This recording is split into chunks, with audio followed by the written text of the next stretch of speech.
के अंदर चलेगा।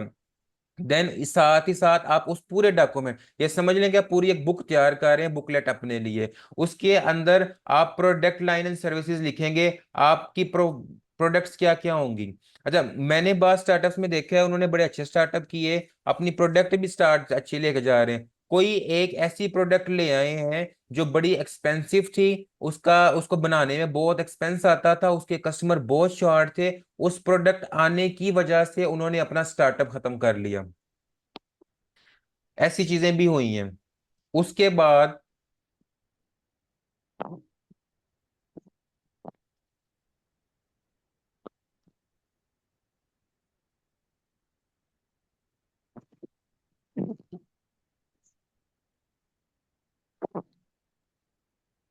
उसके बाद आपकी आ जाती है marketing and sales strategies.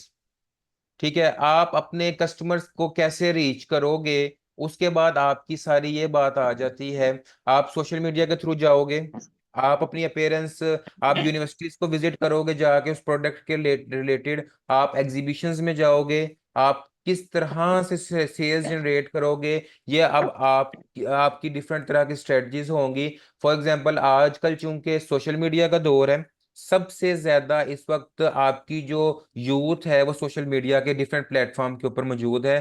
Facebook, Instagram के ऊपर आप अपनी किसी भी चीज की वैल्यू बनाना चाहे ना, कोई चीज सेल करना चाहे, आपकी एक्सीलेंट एडवर्टाइजमेंट हो, कम्युनिकेशन हो, और बार बार बार बार रिपीट हो रही हो, तो कहीं ना कहीं वो चीज बैठ जाती है। अब मुझे क्विकली जरा 4 से 5 एग्जांपल्स दें, जो ऐसी प्रोडक्ट जो आपने रिसेंटली देखी होगी, उन्होंने सोशल मीडिया के थ्रू अपना नाम बना लिया हो, अभी रिसेंट लॉन्च।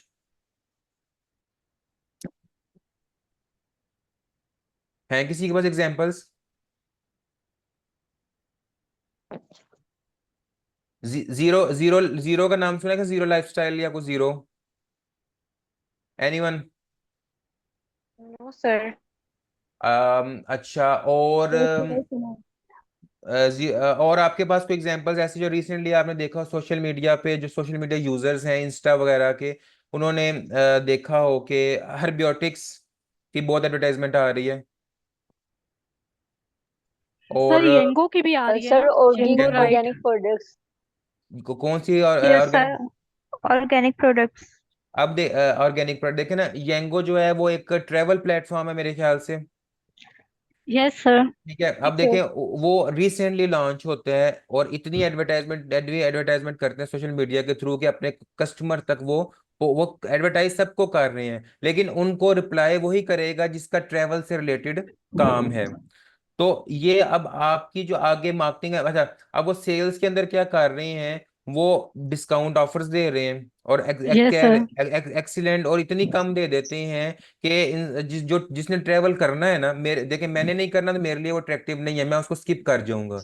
ठीक है, लेकिन जिसने ट्रेवल करना है उसको पता होगा जी, मुझे ये टिकट्स जो हैं 80,000 में मिल रहे थे, ये 60 में क्या ऑफर कर रहे हैं, या कह रहे हैं कि ये डेस्टिनेशन आप चूज करें इन डेट्स में, मैं हम आपको 45-50 तक ले आएंगे। तो ये सब उनकी सेल स्ट्रेटजीज हैं जिससे वो अपना एक कस्टमर अट्रैक्ट कर रहे हैं। इसी तरह आहिस्ता आहिस्ता करते वो एक ब्रांड बन जाएगा, और जब ब्रांड बन जाएगा तो कस्टमर उनके ऊपर ब्लाइंडली यकीन करेंगे। जिस तरह अभी शुरू में दराज के ऊपर कोई बाय नहीं करना चाहता था, दराज ने शुरू में प्रोडक्ट्स भी बहुत फेक भेजी, अब उन्होंने अपनी पॉलिसीज को स्ट्रिक्ट किया, अपनी मार्केटिंग, अब वो क्या करते हैं, 11-11 सेल आ गई मेरे ख्याल से, इतना वो आम दिनों में सेल नहीं कर रहे होते जितना वो सेल्स के वॉल्यूम के ऊपर टारगेट्स करते हैं। लास्ट टाइम मैंने सुना भी था कि उन्होंने बड़ा टारगेट अपने ब्रेक किए हैं लास्ट सेल के अंदर, जो उनकी आई थी 11-11 या 12-12 की। तो ये सारी की सारी आपकी जो है वो डिफरेंट तरह की मार्केटिंग एंड डिटेल्स है। उसके बाद फंडिंग रिक्वेस्ट के ऊपर हम आते हैं, लेकिन इस वाले काम को अभी थोड़ा हम स्किप करते हैं। लेकिन फंडिंग रिक्वेस्ट, फाइनेंशियल प्रोजेक्शंस की आपको तब जरूरत पड़ती है जब आप अपने स्टार्टअप को बहुत बड़े लेवल पे लेके जाना चाह रहे हो। अब आपने बैंक्स के पास जाना है, आपने इन्वेस्टर्स को बोलना है कि हमारे बिजनेस में इन्वेस्ट करें, लेकिन ये बाद के काम है, जो इनिशियल काम है वो बड़े इंपॉर्टेंट हैं। अच्छा, ये सारे काम के साथ आपको मिलेगा क्या? जब आप ये सब कुछ रिटर्न लिख लेंगे ना, तो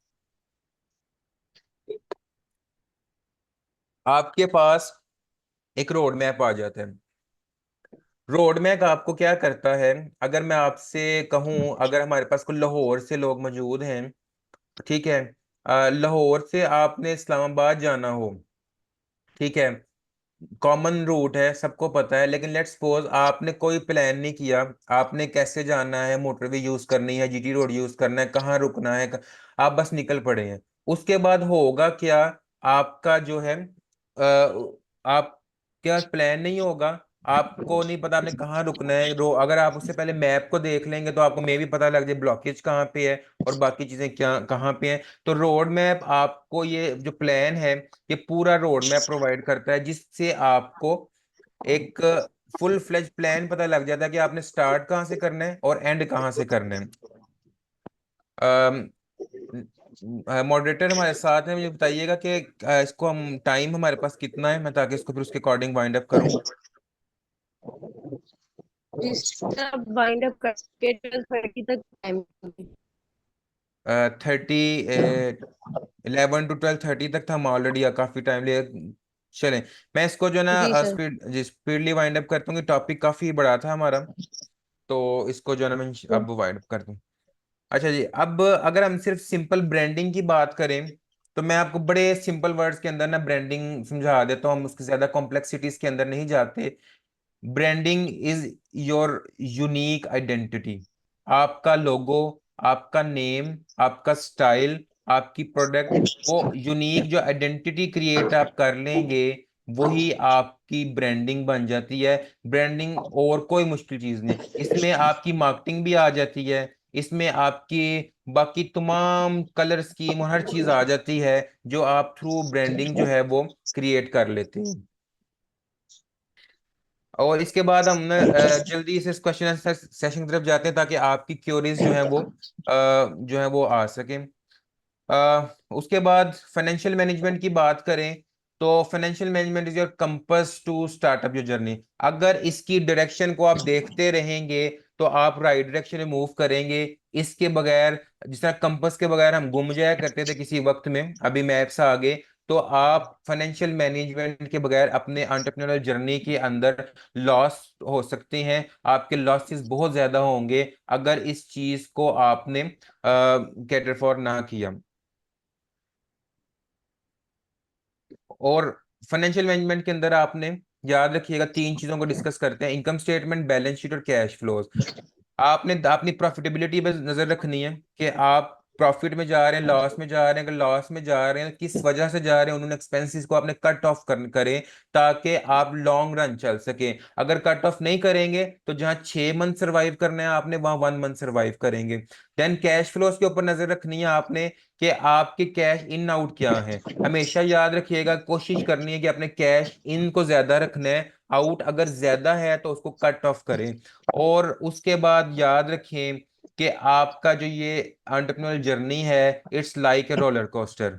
ये ऐसा ये को बहुत आरामदेह सीट नहीं है कि जिस पे आप बैठ जाएंगे, अपने आप काम होते जाएंगे और आप रोज बैंक अकाउंट चेक करेंगे तो उसमें प्रॉफिट्स आ रहे हैं, प्रॉफिट्स आ रहे हैं, ऐसा नहीं होता। It's a bumpy ride.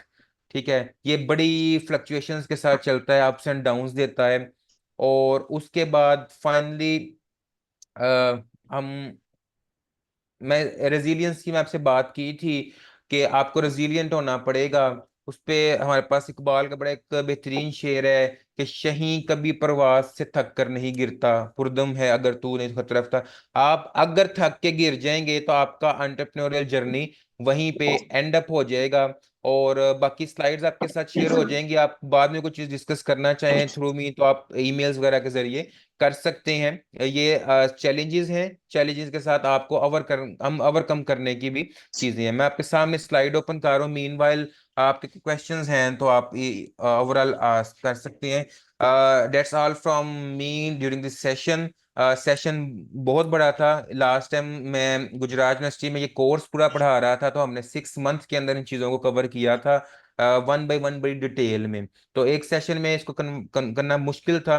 मेरी कोशिश थी कि आपको चीज़ों को ज़्यादा समझाया जाए, ना कि फॉर्मेलिटी पूरी करके हम आगे आगे आगे आगे बढ़ते रहें। तो होप्सो के मुझे कुछ चीज़ें आपको समझ आई होंगी। आल दो हमारे को पार्टिसिपेंट अंदर 10-15 जो हैं वो स्किप कर गए, मे बी उनकी कोई टाइम कंस्ट्रेंट हो गई, या मे बी शायद मैड लीवर नहीं कर पाया उस तरह से उनके इंटरेस्ट के लिए। तो होप्सो जो पार्टिसिपेंट हमारे साथ अभी तक हैं उन्होंने कुछ ना कुछ सीखा होगा। और अगेन कोई भी आपका बाद में भी है तो आप थ्रू सोशल मीडिया मुझे कांटेक्ट कर सकते हैं, या अपनी जो आपकी ये प्लेटफॉर्म है यूथ का, इसके थ्रू भी अगर आप चाहें तो कांटेक्ट कर सकते हैं। जी मिस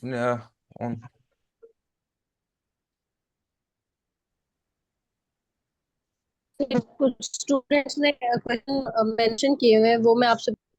जी जी, वो आप डिस्कस कर लें। मैं मीन वाली स्लाइड्स ओपन रखता हूँ ताकि जो ये भी पढ़ते जाएं चैलेंजेस और उनके जो है ना आंसर्स। ठीक है, आप साथ साथ क्वेश्चन करें। सर मोहम्मद पूछ रहे हैं कि उसको टैग पता चल नहीं रहा तुझे डिस्टोर्स कितनी बड़ी है। मैं ये जहाँ डिस्टोर्शन जहाँ आ रही है बताती आवाज में, है। मुझे क्वेश्चन नहीं हो। दोबारा रिपीट कीजिए क्वेश्चन।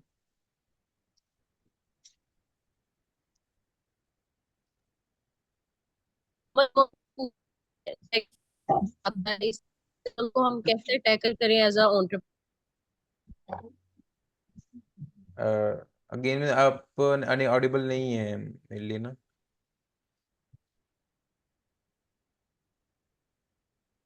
चैलेंजेस की बात कर रहे हैं, चैलेंजेस कैसे हम टैकल करें? सर नेगेटिव फीडबैक को, नेगेटिव फीडबैक। हाँ, नेगेटिव फीडबैक को, ठीक ठीक हो गया। देखिए, नेगेटिव फीडबैक की ना आपको मैं सिंपल स्ट्रेटजी आपको बताता हूँ। इसको टैकल करने के लिए जो मैंने अभी हमने पहले बात की कि आपको मेंटली रेजिलिएंट होना पड़ेगा। जो अभी हम बात करें, जो प्रेशर्स आते हैं, जो स्ट्रेस आते हैं, आपको डाउन करते हैं, उनके अंदर नेगेटिव फीडबैक्स भी हैं। अगर आप उन नेगेटिव फीडबैक्स की बात कर रहे हैं ना, कि जो आमतौर पे हमारे आसपास के फ्रेंड्स और बाकी रहे हैं, तुमसे नहीं होगा, ये क्या कर लिया, तो इसकी तो सिंपल स्ट्रेटजी इग्नोर करने की। और अगर हम उस नेगेटिव फीडबैक की बात कर रहे हैं जो आपकी प्रोडक्ट पे आ रहे हैं, कि आपकी प्रोडक्ट अच्छी नहीं है, क्वालिटी अच्छी नहीं है, तो उसके लिए आपको उसकी क्वालिटी को इम्प्रूव करना है। कस्टमर ने आपको बोला कि आपका टेस्ट तो अच्छा, अगर हम फूड बिजनेस के अंदर हैं, तो आपका टेस्ट तो अच्छा था, आपकी ओवरलुक अच्छी नहीं थी, तो आपको उसको बेहतर करना है। अगर आप क्लोथिंग के अंदर हैं, फ्रेगनेंसीज के अंदर हैं, तो आपको अपनी मार्केट रिसर्च के थ्रू, आपको एक्सपर्ट के थ्रू जो फीडबैक आएगा उनकी उस मिस्टेक को ठीक करना है। और ये बड़ा जरूरी है। अगर आपने कस्टमर डिससेटिस्फाई हो गया तो आहिस्ता आहिस्ता आहिस्ता अपने कस्टमर लूज कर लेंगे।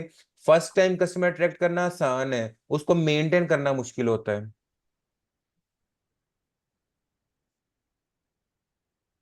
जी। Okay sir. और इसके अलावा क्वेश्चन? सर एक हफ्सा अल्ताफ ने पूछा है कि अगर हमारा गुड रेवेन्यू जनरेट नहीं हो रहा, हमारी मनी इन्वेस्टमेंट और टाइम इन्वेस्टमेंट के बाद, तो क्या करना चाहिए हमें? फर्स्ट स्टेप क्या होना चाहिए? देखें, आसाम ने पहले बात की कि जब आप स्टार्टअप के अंदर हैं, आपको प्रिसिस्टेंट रहना है। अगर आप प्रिसिस्टेंट नहीं रहेंगे ना, तो आपने जितनी एफर्ट और जितनी इन्वेस्टमेंट पुट इन की है ना, आप वो भी लूज कर देंगे। अब आपका जो रेवेन्यू जनरेट नहीं हो रहा, उसमें आपको देखना ही पड़ेगा कि इशू कहाँ पे है। क्या आपने कहीं अपना जो टारगेट पॉपुलेशन और टारगेट ऑडियंस चूज करने में कहीं गलती तो नहीं कर दी, या आपकी जो प्रोडक्ट लाइन थी वो ठीक चूज हुई है कि नहीं हुई। अगर आप कहते हैं कि आपकी मार्केट भी ठीक है, जहां पे आपको उस चीज को ऑफर करना चाहिए था वो की, आपकी ऑडियंस भी ठीक है, आपकी प्रोडक्ट प्रोडक्ट में कोई इशू है, तो फिर आपको उसकी प्रोडक्ट क्वालिटी,